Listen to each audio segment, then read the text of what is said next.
할렐루야, 사랑하는 에베네스의 가족 여러분, 토요일 아침입니다. 지난 한 주간도 믿음으로 달려오신 여러분 한 분 한 분을 축복합니다. 하나님께서 여러분의 삶을 붙드시고 그 수고와 또한 그 모든 열심과 노력 가운데 놀라운 은혜와 풍성한 복을 부어주시기를 간절히 축복합니다. 이 아침에 우리가 함께 부를 찬송은 새 찬송가 428장 내 영혼의 햇빛비치니입니다.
오늘 우리에게 주시는 하나님의 말씀은 시편 148편 1절에서 6절까지의 말씀입니다. 할렐루야, 하늘에서 여호와를 찬양하며 높은 데서 그를 찬양할지어다. 그의 모든 천사여 찬양하며 모든 군대여 그를 찬양할지어다. 해와 달아 그를 찬양하며 밝은 별들아 다 그를 찬양할지어다. 하늘의 하늘도 그를 찬양하며 하늘 위에 있는 물들도 그를 찬양할지어다. 그것들이 여호와의 이름을 찬양함은 그가 명령하심으로 지음을 받았음이로다. 그가 또 그것들을 영원히 세우시고 패하지 못할 명령을 정하셨도다. 아멘. 할렐루야, 오늘도 시편의 말씀을 통해서 우리의 삶 가운데 하나님이 주시는 놀라운 은혜와 힘과 지혜를 얻게 되기를 축복합니다. 시편 146편부터 마지막 장인 150편까지 5편의 찬송시를 제3 할렐시, 할렐루야 시편이라고 부릅니다. 시편의 시인은 146편과 147편에서 우리가 하나님을 찬양해야 되는 이유에 대해서 노래했습니다. 그리고 오늘 본문인 시편 148편에서는 하나님을 찬송해야 될 그 대상이 누구인지를 그렇게 선포하고 있습니다. 또 그들에게 하나님을 영원히 찬송해야 할 것을 주문하고 있습니다.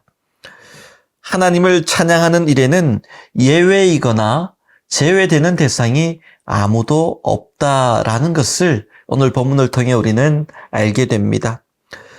슬픈 자나 기쁜 자나 또한 이 세상의 그 누구도 하나님을 찬송하는 일에서 제외될 수 없다라는 것이죠.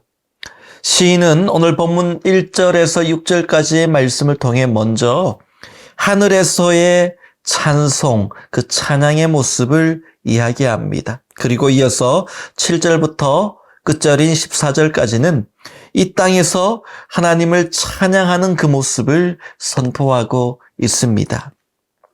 오늘은 본문 1절에서 6절까지 이 앞부분의 말씀을 통해서 하늘에서 부르는 그 아름다운 영광의 찬양, 그 찬송의 모습을 함께 보고 묵상하기를 원합니다. 본문 1절 말씀입니다. 할렐루야, 하늘에서 여호와를 찬양하며 높은 데서 그를 찬양할지어다. 아멘. 시인은 하늘에서 그리고 높은 데서 여호와를 찬양하라라고 선포하고 있습니다. 여러분, 찬양은 이 땅에서만 부르는 것이 아닙니다. 하나님의 나라, 하늘에서 부르는 찬송이 있더라는 것이죠. 우리가 이 땅에서의 삶이 끝나면 하나님의 나라에 들어가게 됩니다. 보좌에 계신 어린 양을 향해 그리고 우리 모두는 찬송을 부르게 됩니다. 그 모습이 요한계시록 7장에 잘 나타나 있습니다. 하나님의 자녀들이 하나님의 나라에 들어가서 함께 부를 찬송의 모습, 아무도 능히 셀 수 없는 큰 무리가 나와서 흰옷을 입고 손에 종려가지를 들고 예수님께서 예루살렘 성에 입성하실 때에 많은 사람들이 종려나무 가지를 꺾어 손에 들고 흔들며 찬송했던 것처럼 그 손에 종려가지를 들고 우리 호산나 다윗의 자손이신 그 예수 그리스도 어린 양을 찬송하게 됩니다. 그 보좌 앞과 어린 양 앞에 서서 큰 소리로 이렇게 노래합니다. 구원하심이 보좌에 앉으신 우리 하나님과 어린 양께 있도다. 하나님의 구원하심을 노래하고 감사하며 찬송하며 그 모든 영광을 하나님께 돌려드리는 놀라운 찬양의 자리가 만들어지는 것이죠. 그렇게 하나님의 자녀들이 어린 양을 찬송하게 되면 그 찬송을 들은 모든 천사들이 보좌 앞에 엎드려 얼굴을 대고 화답하며 이렇게 또한 하나님을 찬송합니다. 아멘. 찬송과 영광과 지혜와 감사와 존귀와 권능과 힘이 우리 하나님께 세세토록 있을지어다. 아멘. 그렇게 찬송을 부릅니다. 여러분, 장차 우리가 부르게 될 이 하늘의 찬송은 이 땅에서의 찬송과 비교할 수 없는 가장 웅장하고 가장 아름답고 가장 위대하고 가장 큰 영광의 찬송이 될 것입니다. 하늘의 찬송은 구원받은 자들의 놀라운 감사와 영광의 찬송이기 때문입니다. 오늘 시편의 시인은 하늘에서의 찬양을 어떻게 표현하고 있을까요? 본문 2절 말씀입니다. 그의 모든 천사여 찬양하며 모든 군대여 그를 찬양할지어다. 아멘. 모든 천사와 모든 군대들이 여호와를 찬송하는 모습을 이야기합니다. 시인이 말하는 하늘의 모든 군대도 바로 하나님을 섬기는 천사들의 무리입니다. 군대라고 해서 다른 존재가 있는 게 아니에요. 하나님의 천사들, 하나님을 섬기는 천사들이 그 군대를 만들고 또한 그 모든 천사들이 하나님을 찬송하는 겁니다. 여러분, 하늘에서 천사들이 부르는 찬송 소리는 얼마나 아름다울까요? 우리가 찬송을 들을 때 누군가가 특별히 찬양을 하고 특송을 할 때 그 찬송을 들으면서 은혜를 받게 되면 그렇게 얘기합니다. 야, 천사의 찬송 같았습니다. 천사가 부르는 것 같았습니다. 이렇게 고백할 때가 있죠. 여러분, 그런 아름다운 찬양들이 수많은 천사들로부터 들려온다면 그 찬양이 얼마나 아름답고 얼마나 놀라울까요? 우리가 아직 육신 가운데 살고 있기 때문에 육신의 눈으로 천사들의 찬송하는 모습을 볼 수 없습니다. 지금도 하늘의 모든 천사와 모든 군대들이 만왕의 왕이신 여호와를 그럼에도 찬송하고 있는 거예요. 우리가 영의 눈으로 바라볼 때도 있겠지만은요. 그러나 우리 육신의 눈으로 바라보지 못할 때가 대부분입니다. 그러나 그럼에도 불구하고 천사들은 하늘에서 하나님을 찬송하고 있는 겁니다. 장차 하나님의 나라에서 우리는 천사와 함께 하늘의 찬송을 부르게 될 줄 믿으시기 바랍니다. 간혹 교회에서 찬양대로 섬기고 싶어도 실력이 많이 부족해서 때로는 음을 잘 맞출 수 없는 음치라서 찬양대로 섬기지 못하는 사람들도 간혹 보았습니다. 하지만 천국에서는 음치가 없습니다. 우리 모두가 하나의 찬양대가 되어서 아름답게 하나님을 찬송하게 될 것입니다. 천사도 영적인 존재이기 때문에 그 당시 많은 사람들 중에는 이 천사를 신으로 섬기는 사람들이 있었습니다.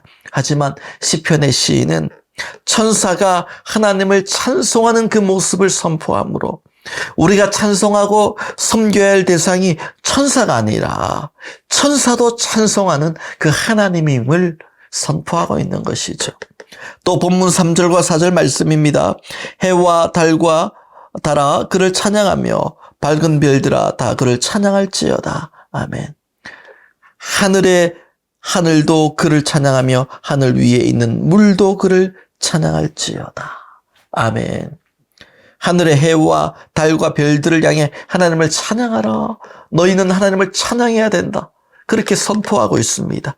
뿐만 아니라 하늘의 하늘, 그리고 하늘 위에 창문, 공창이라 불리는 하늘 위에 물, 노아 홍수 때 다 쏟아졌던 그 하늘의 물을 얘기합니다. 궁창입니다. 그 하늘 위에 하늘 위에 물도 하나님을 찬양하라고 선포합니다. 옛날부터 사람들은 하늘에 있는 것들을 신으로 여기고 섬겼어. 그리고 또 찬양해 왔습니다. 특별히 하늘의 해와 달을 신으로 믿고 찬양하는 일이 너무나도 많았죠. 애굽에도 수많은 이방의 우상신들이 있었습니다. 그 모든 신을 심판한 것이 10가지 재앙이었습니다. 그런데 가장 큰 신은 누굽니까? 마지막 10번째 재앙.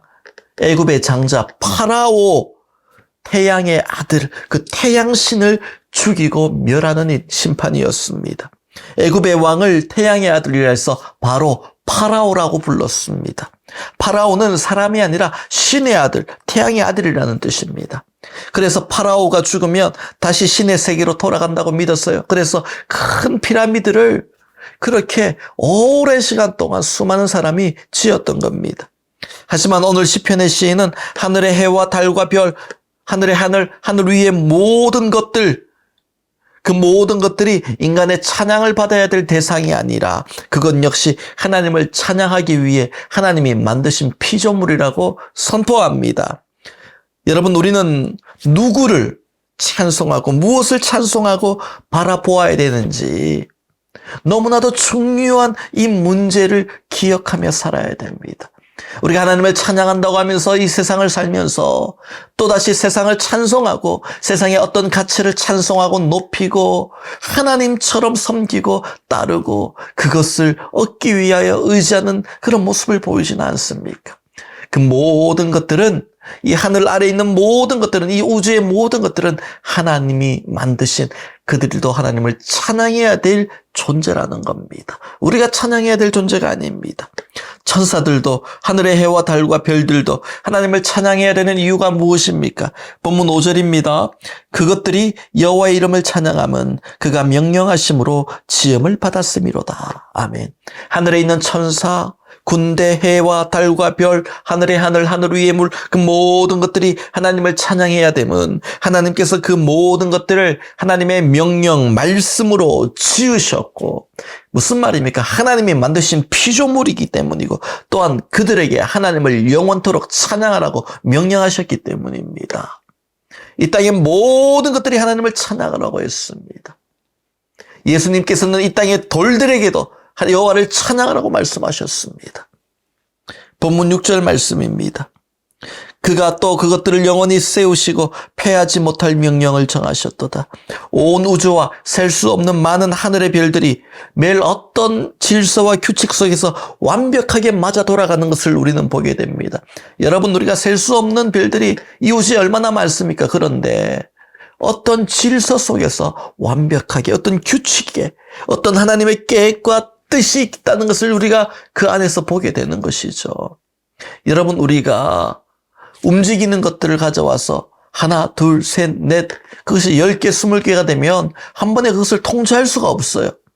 그런데 하물며 이 우주의 수많은 움직이는 존재들, 가만히 있지 않아요. 움직이는 수많은 존재, 이 지구상의 수많은 움직이는 존재들을 어떤 질서와 규칙에 따라 관리하고 다스리고 계시는 어떤 힘이 있다는 것은 우리가 의심치 않을 일입니다. 바로 하나님의 규칙과 하나님의 질서 법칙 속에서 하나님이 다스리고 계시는 것이죠. 하나님은 모든 만물이 하나님을 찬양하도록 마지막 날까지 그렇게 하나님의 질서 가운데 모든 만물을 세우시고 보호하시고 보존하신다라고 오늘 본문 6절에 말씀하시는 겁니다. 여러분, 우리가 이 땅에 살면서 해야 하는 또는 하게 되는 수많은 일들이 있습니다. 그러나 그 모든 일은 장차 하나님의 나라에 들어가게 되면 더 이상 하지 않게 될 일들입니다. 하지만 하나님을 찬양하는 일만큼은 이 땅에서도 하고 하나님의 나라에서도 합니다. 유일하게 이 땅에서 했던 것이 하나님의 나라에 이어지는 것이 있는데 그것이 바로 하나님을 찬양하는 일입니다. 이 땅에서의 삶이 끝나고 하나님의 나라에 들어가서도 계속해서 우리는 하나님을 찬양하게 되는 겁니다. 그래서 성경을 보면 하나님께서 우리를 만드신 이유가 우리로 하여금 하나님을 향해 찬송하기 위해 만들었다고 말씀하시는 거예요. 여러분, 모든 천사와 군대들이 하나님을 찬송하는 하나님의 나라에 들어가 셀 수 없이 구원받은 수많은 사람들과 함께 하나님의 자녀들과 함께 흰 옷을 입고 종려나무 가지를 흔들고 큰 소리로 하나님께 영광의 찬송을 부르려면 이 땅에서도 우리의 삶 가운데 하나님을 향한 이 천국 음악 소리 같은 아름다운 찬송이 흘러 넘쳐나야 되는 겁니다. 이 찬송이 이어지는 것입니다. 살다 보면 이런 일 저런 일 많은 삶의 위기가 찾아옵니다. 고난이 찾아옵니다. 그때도 주님을 찬송하면서 할렐루야 할렐루야 내 앞길 멀고 험해도 나 주님만 따라가리. 그렇게 찬송을 부르며 주님이 걸어가신 그 길을 뒤따라가는 겁니다. 그러면 오늘 본문 6절 말씀처럼 하나님께서 하늘의 찬송을 부르는 자들을 영원히 세우시고 보존하시는 그 놀라운 은혜를 부어주시는 겁니다. 사랑하는 에베네셀 가족 여러분, 오늘도 힘들고 고난 길이 될지라도 사망의 음침한 골짜기로 행여 다닌다 할지라도 나의 목자 되신 여호와를 찬송하며 주님을 따라 함께 걸어가므로 푸른 초장 쉴만한 물가로 인도받는 찬송이 넘쳐나는 그런 복된 하루가 될 수 있기를 주님의 이름으로 축원합니다. 다 함께 기도하시겠습니다. 하나님 아버지, 오늘도 감사합니다. 새 하루를 주셨사오니 주님을 찬송하며 이 믿음의 길을 걸어가는 우리 모두가 되게 하시되 찬송을 부르며 갈 때에 그 길이 복된 길, 승리의 길이 되는 은혜를 부어 주옵소서. 예수님의 이름으로 축복하며 기도하옵나이다. 아멘.